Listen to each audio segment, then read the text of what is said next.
এবারে আসছি অ বা অল প্রত্যয়যোগে শব্দ গঠন। তাহলে আমরা শেষে কি দিব? অ বা অল। যেমন জয়, জয় মানে জি বা এখন বর্তমানে হচ্ছে জি যোগ অ বা অল, জয়।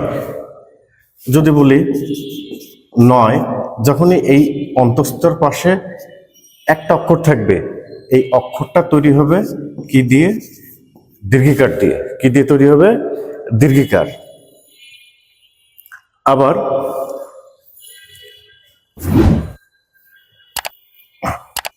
তো আসলে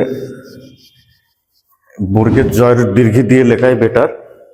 তো নয়, তাহলে নি যোগ অ বা অল, নয়। আমি যদি বলি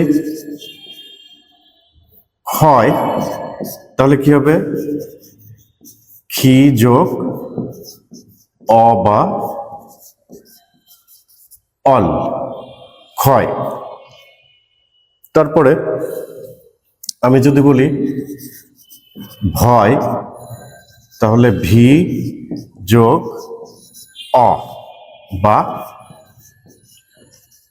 অল, ভি যোগ অ বা অল। এরপরে আমি যদি বলি লয়, তার মানে লি যোগ অ বা অল।